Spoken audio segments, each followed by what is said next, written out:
Raghav, PWD में engineer हूँ। एक बार मेरा भरतपुर ट्रांसफर हुआ तो मैं वाइफ नेहा और बेटी मिनी के साथ अलॉटेड सरकारी क्वार्टर में पहुंचा।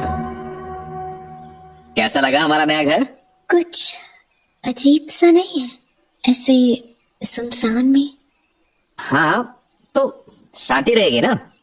हमसे पहले कौन रहता था यहाँ? इतनी पुरानी बिल्डिंग है तो कोई तो रहता ही होगा। चलो अंदर चलते हैं। आओ मिनी बेटा। ऑनेस्टली कहूँ तो इधर पहुंच के तो मुझे भी कुछ अजीब सा लगा। ड्राइंग रूम लग रहा है ये। दो बैल्कनीज है।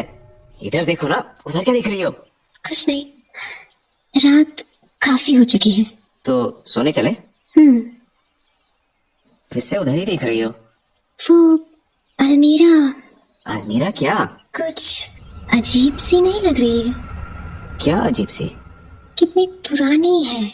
हाँ, तो पुरानी बिल्डिंग है तो सोफा, टेबल, बालकनी की रेलिंग्स सब कुछ बदल दिया, पर अलमीरा तब से वैसी की वैसी पड़ी है।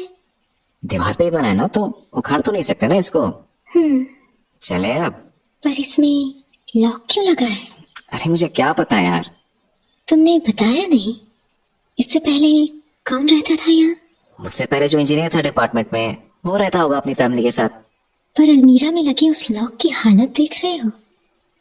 कम से कम 15-20 साल पुराना तो होगा ही। मतलब हमसे पहले यहाँ जो भी लोग रहे, उन्होंने इसे खोलने की कोशिश नहीं की। हाँ शायद। क्यों क्या मतलब? नहीं मतलब हमसे पहले यहाँ और लोग भी तो रहकर गए होंगे ना, 4-5 साल। हाँ तो इतने सालों में किसी के मन में नहीं आया कि इस अलमीरा के भीतर क्या होगा? बात तो सही है तुम्हारी। राघव, तुम्हें नहीं लगता कि यहाँ मतलब इस घर में कुछ है? कुछ है मतलब? मेरा मतलब तुम क्या तब से उस अलमारी को ही देखे जा रही हो? सुनो, इसको खोल के देखते हैं क्या है इसके अंदर। इतनी रात को? देखते हैं ना, नहीं तो रात भर मेरे दिमाग में बस ये अलमीरा ही घूमती रहेगी। ठीक है यार, चलो देखते हैं। नहीं तो अगर अलमीरा ही घूमती रही तुम्हारे दिमाग में, तुम्हारे रोमांस का क्या होगा? अच्छा, इतनी थकान में भी रोमांस सूझ रहा है तुम्हें? और क्या, जिसकी ऐसी ब्यूटीफुल वाइफ हो उसको कभी थकान हो सकती है? चलो अब जल्दी से तोड़ देता हूँ इस लॉक को। इतना भी कमजोर नहीं है कि हाथ से टूट जाए। अरे वो देखो, हथौड़ी पड़ी है तुम्हारे पैर के पास। इससे तो टूट जाएगा ना? इससे तो टूट ही जाना चाहिए। वाह, ये तो कुंडी समेत। कुछ भी तो नहीं है इसमें। बदबू। क्या बदबू भरी है?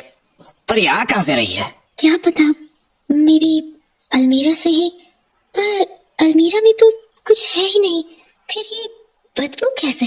सुनो, ये उन्हें बालकनी खोल देते हैं, निकल जाएगी बदबू। उफ, क्या यार, जैसे जानवर सड़ रहा हो कोई। डोंट वरी, बदबू चली जाएगी जल्दी। हाँ चलो बेडरूम में जाके सोने की तैयारी करते हैं। मिनी को भी नींद आ रही है। हाँ ठीक है, आओ मिनी बेटा। जब हम बेडरूम में पहुंचे तब तक रात बहुत हो चुकी थी और हम थक भी बहुत गए थे, तो बस हम जल्दी सो गए। उस अजीब सी आवाज ने नेहा की नींद खोल दी, तो उठकर उसने बेचैनी से इधर उधर देखा और ये जानने के लिए निकल गई कि आखिर ये आवाज आ कहां से रही है।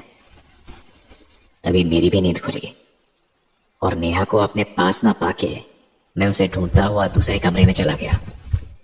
और वहां मैंने देखा कि नेहा बालकनी में खड़ी हुई है, तो मैं उसके पीछे गया और उसकी कमर पर हाथ रख दिया। नेहा, तुम यहाँ क्यों आए? ऐसे चांदी रात में कोई पागल ही होगा जो तुम जैसी खूबसूरत बेबी को अकेला छोड़ेगा। चांदी रात में अकेले कितना अच्छा लग रहा है। अकेले कहाँ, मैं भी तो हूँ। अचानक किसी ने पीछे से मेरी कमर पर हाथ रखा और मैं चौंक गया। तुम? नेहा, तुम यहाँ? मेरे पीछे? अरे ऐसे चौंक क्यों गई मुझे देख के? नहीं, मतलब तुम तो मेरे आगे खड़ी थी ना, फिर ये पीछे से कहां से आ गई? क्या मैं तुम्हारे आगे खड़ी थी? राघव नींद में हो क्या? मुझे कुछ अजीब सी आवाज आई थी तो मैं घर से बाहर चली गई थी। नेहा की बातें सुन के मुझे बिल्कुल समझ नहीं आ रहा था कि अगर ये मेरे पीछे थी तो वो मेरे आगे कौन थी, मैं किससे बात कर रहा था। खैर, मैं ये सब सोच ही रहा था कि तभी अरे मिनी, मिनी को क्या हुआ? वो तो ऐसे आधी रात में कभी नहीं जागती। और जब हम भाग के मिनी के रूम में पहुंचे तो उसको रोता हुआ पाया। मिनी बेबी क्या हुआ? नींद कैसे खुल गई तुम्हारी? मम्मा मेरा टेडी ले गया। टेडी ले गया? कौन ले गया तुम्हारा टेडी? अभी हम कुछ समझ पाते कि तभी किसी आहट से नेहा की नजर दरवाजे की ओर गई। राघव उधर देखो। मिनी का टेडी उस लड़के के पास है। पर जैसे ही मेरी नजर घूमी वो लड़का मुस्कुराया और अचानक भाग गया। हाँ, किधर गया वो? उधर भागा वो अलमीरा वाले रूम की ओर। और फिर मैं उस लड़के का पीछा करता हुआ अलमीरा वाले रूम में पहुंचा कि अचानक स्पार्क सा हुआ और सारे घर की लाइट चली गई। क्या साला, अब इस लाइट को क्या हो गया? और तभी चांद की हल्की सी रोशनी में मेरी नजर अलमीरा पर पड़ी। ओह, ये अलमीरा तो मैं खुली छोड़ गया था, फिर ये बंद कैसी हुई? ओह, तो वो लड़का इसके भीतर छुपा था। हाँ? आपने अब कैसे खोली है? टुटो कर देखता हूँ इसके भीतर। और मैंने उस अंधेरी अलमीरा में अपना हाथ डाला ही था कि भीतर से किसी ने मेरा हाथ जकड़ लिया। मैंने अपना हाथ छुड़ाने के लिए पूरी ताकत लगा दी। तभी मुझे लगा कि मुझे केवल एक नहीं बल्कि दो लोगों ने एक साथ पकड़ा हुआ है और वो दोनों मिलकर मुझे अलमीरा के भीतर खींच रहे हैं। और तभी अचानक उन्होंने एक साथ मुझे छोड़ दिया और मैं गिरकर सीधा फर्श से टकराया। और फर्श पर पड़े पड़े जब मैंने अलमीरा की ओर नजर घुमाई तो मुझे वो दिखाई दिए, वो दोनों, एक काली बदसूरत भयानक औरत और उसके साथ वही बच्चा जिसने मिनी से उसका टेडी बेयर छीना था। बस फिर मैं एकदम से उठा और भाग कर नेहा और मिनी के पास गया।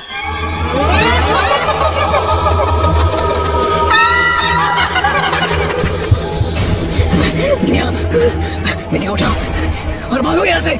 उसके बाद हम भागकर घर से बाहर निकल आए और जब हम अपनी जान बचाकर उस घर से बाहर आए तो उसकी खिड़की से झांकते हुए हमें वो दोनों दिखाई दिए। उनकी आवाज अभी भी उस अंधेरी रात में गूंज रही थी। बस फिर उसके बाद हम एक दूसरे घर में शिफ्ट हो गए जहाँ एक दिन नेहा ने मुझसे सवाल किया, राघव पता चला क्या था वहाँ? क्यों हो रहा था वहाँ वो सब? हाँ, पूछा था किसी से तो उसने बताया कि बरसों पहले एक काली बहुत ही बदसूरत औरत अपने बच्चे के साथ उस घर में रहती थी। पर उसके और उसके बच्चे की भयानक शक्ल के चलते लोग उनसे बात करना तो दूर उनके पास आने से भी डरते थे। तो अकेलेपन के चलते उस औरत की दिमागी हालत इतनी खराब होती गई कि एक दिन उसने अपने बच्चे की जान ले ली। क्या? उसके बाद जब पुलिस उसे पकड़ने आई तो वो अपने बच्चे की लाश लेकर उसी अलमीरा में छुप गई। और जब पुलिस को बहुत ढूंढने से भी नहीं मिली तो वो घर को सील करके चले गए। नतीजा ये हुआ कि कुछ दिनों में वो भूखी प्यासी उसी अलमीरा में मर गई। और बस तब से उसकी और उसके बच्चे की आत्मा वहीं रहती है, उसी घर में।